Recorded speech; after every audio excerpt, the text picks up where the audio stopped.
Take a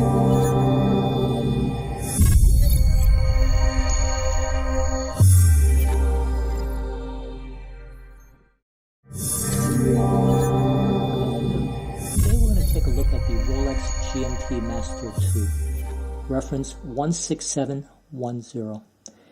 The purpose of this watch is to allow the user to simultaneously keep track of time in more than one time zone. I'll tell you how that's done after we talk a little bit about the specifications. The case and bracelet are crafted from 904L stainless steel. With the exception of these two solid end links, here and here, the links on the bracelet itself are hollow.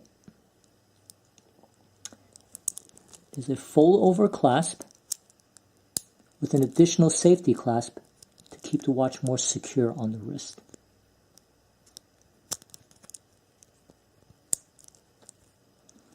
The case back is screwed in, and the twin lock screw-down crown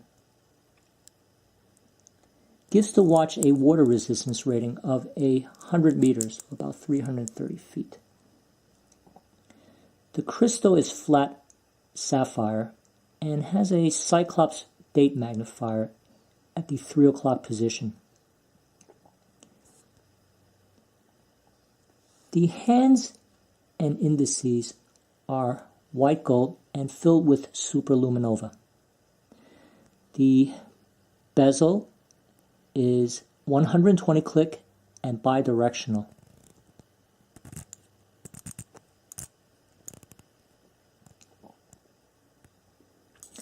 This is a COSC certified movement, and inside beats Rolex caliber 3185, going at 28,800 beats per hour with a power reserve of 50 hours or so. Now, how do you read this watch? Right now I have my local time, let's zoom in a little bit here, set at a little bit past 2 in the afternoon, and today's the 21st.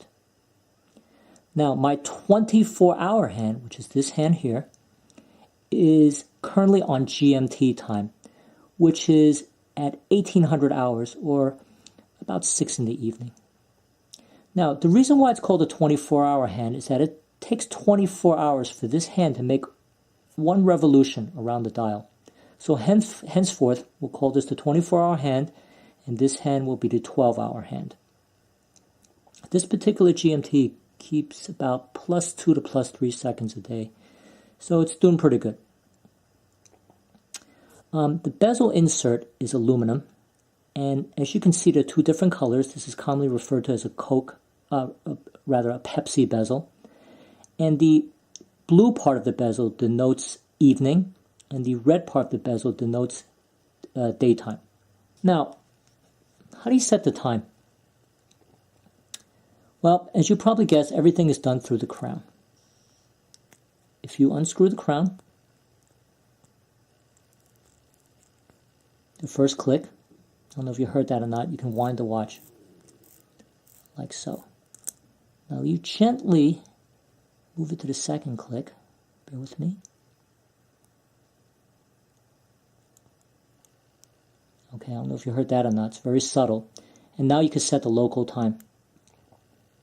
You see how the hour hand moves independent of everything else? So for example, let's say I fly to California. Let's say I just got off at LAX. Okay, I know that's 3 hours behind New York City, let's say, or 3 hours behind the Eastern Seaboard. So what I'll do is I'll set it to 11 o'clock. Okay? So voila. Now I've got local time set in California. So if I'm in California right now, it's 11 o'clock. Now supposing I want to display the time in New York City. Now once again, New York City is -4 GMT. So take the 4, line it up with the 4 on the dial, the 4 o'clock indice on the dial, and now you're showing 1400 hours, or 2 in the afternoon in New York City. or some other place on the eastern seaboard or the mid-Atlantic states.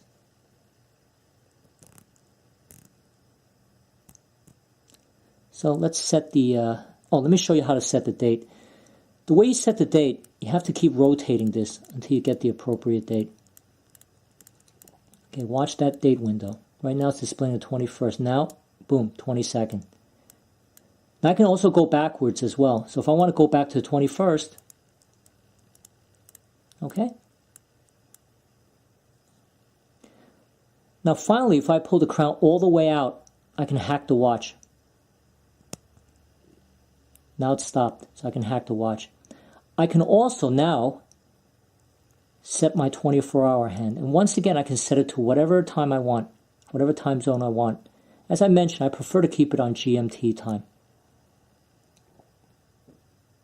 So what I usually do, I pull the crown out all the way to set GMT time, and then I set the hour hand, the 12-hour hand, and then set the date. Let's see what time it is. It's a little bit past 2:05, let's say. And then you screw the crown back down.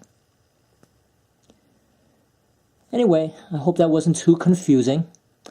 It's a fun watch to have, and it's fairly practical. There are probably easier ways to tell GMT time. You could probably get G-Shock, and it'll provide you with a gazillion different time zones. But this is fairly simple and easy to use once you get the hang of it. And, you know, it's very, very, how should I say, analog. You could pretty much tell at a glance what time it is and whether it's daytime or nighttime in your in the other time zone. Now, how do you use this watch?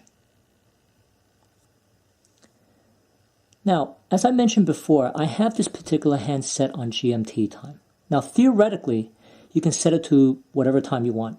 You could set it to, let's say, the West Coast only. You could set it to Tokyo. You could set it to and your favorite foreign country, whatever. But I prefer to keep it on GMT time because I like to reference everything from GMT. So whatever country or time zone I'm interested in, all I have to do is remember or to know whether it's ahead of GMT or behind GMT and by how much. For example, I have this time, as I mentioned, I have this local time set at the Eastern Standard Time, which is currently 4 hours behind GMT. So how do I show that? I take the 4 here, and I rotate it until it lines up with the 4 o'clock indice on the dial, like so.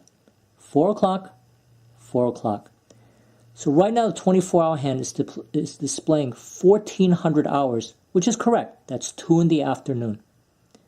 So basically, wherever I am in this world, as long as I remember that Eastern Standard Time is currently 4 hours behind GMT, I'll always know what time it is in the Eastern Seaboard. Now, supposing I'm ahead of GMT. Let's say I want to know what time it is in Paris right now. Paris is plus 2 GMT. Now, for plus, you do something a little bit different. You line up, let's say the 2 here, with the 12 o'clock marker. So that would be plus 2 GMT. So right now in Paris, it's 8 in the evening. Okay? So one more time. If you're minus GMT or behind GMT, you line up the number on the bezel insert with the corresponding number on the dial. So this would be, for example, this would be minus 4 GMT.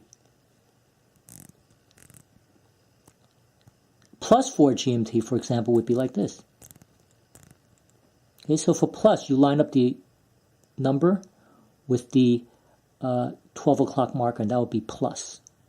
So I hope that isn't too confusing. As an example, last year I brought this watch to New Zealand, and I had to change time zones constantly because I was, every time I went to, let's say, get a connecting flight or something, time zone would be different. So I kept switching time zones back and forth, and it worked out pretty well. So there you have it, the GMT Master 2. Hope you've enjoyed this video, and I hope it clarified how to set this watch. Because I think a lot of people do get a little bit confused with this. Okay, so I hope this was very helpful. If so, I've pretty much accomplished my goal for today. Okay, thank you very, very much for watching, and see you for my next upload. Take care now. Thank you. Bye.